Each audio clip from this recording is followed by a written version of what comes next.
Pemelihara iman. Renungan diinspirasi dari Surat Paulus kepada Titus, bab 1, ayat 1 sampai dengan 9. Dari Paulus, hamba Allah dan Rasul Yesus Kristus, untuk memelihara iman orang-orang pilihan Allah dan pengetahuan akan kebenaran seperti yang tampak dalam kesalehan kita, dan berdasarkan pengharapan akan hidup yang kekal, yang sebelum permulaan zaman sudah dijanjikan oleh Allah yang tidak berdusta. Pada waktu yang ditentukannya, Ia telah menyatakan firman-Nya dalam pemberitaan Injil yang telah dipercayakan kepadaku sesuai dengan perintah Allah, Juru Selamat kita. Kepada Titus, anakku yang sah menurut iman kita bersama, anugerah dan damai sejahtera dari Allah Bapa dan Kristus Yesus, Juru Selamat kita, menyertai engkau.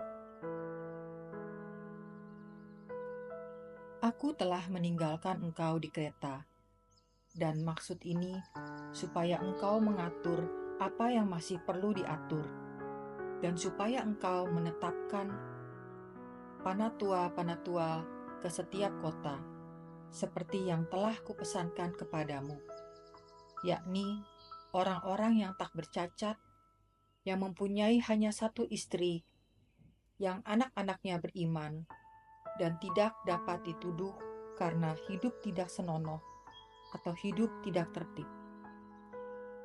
Sebab sebagai pengatur rumah Allah, seorang pengawas jemaat harus tidak bercacat, tidak angkuh, bukan pemberang, bukan peminum, bukan pemarah, tidak serakah, melainkan suka memberi tumpangan, suka akan yang baik, bijaksana, adil, saleh, dapat menguasai diri, dan berpegang kepada perkataan yang benar, yang sesuai dengan ajaran yang sehat, supaya ia sanggup menasehati orang berdasarkan ajaran itu, dan sanggup meyakinkan penentang-penentangnya.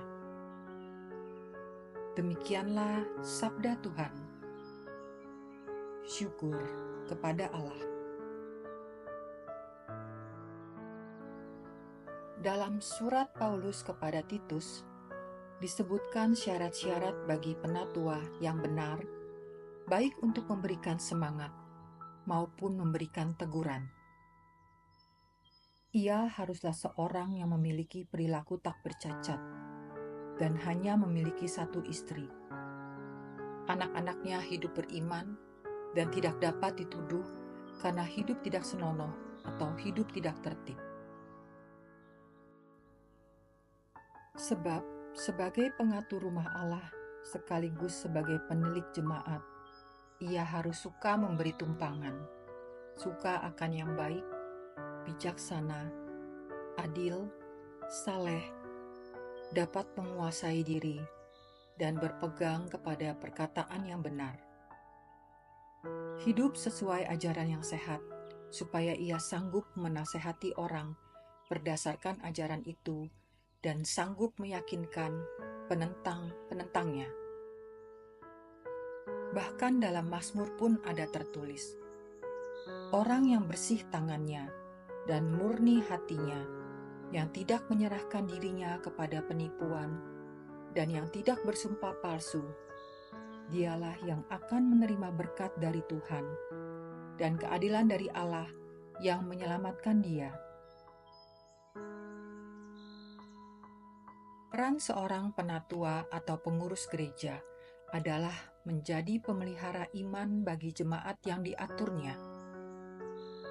Yesus pun memberikan nasihat untuk bersikap rendah hati dan bijak kepada umat yang dipimpin.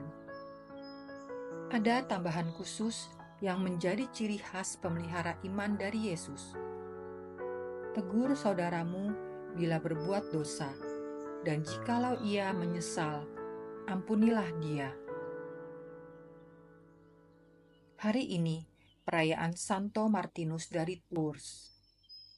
Ia memelihara imannya dengan tak gentar, menghancurkan tempat-tempat pemujaan berhala.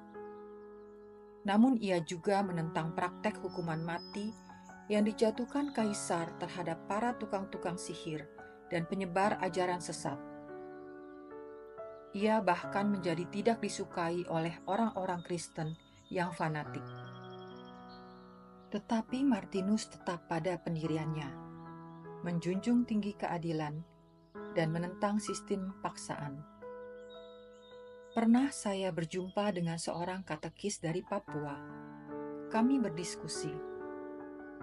Beliau begitu luar biasa, mau mengorbankan waktu, harta, dan keluarga untuk dapat memberikan pengajaran iman kepada saudara seiman di tempat yang cukup sukar ditempuh dan jauh dari rumahnya.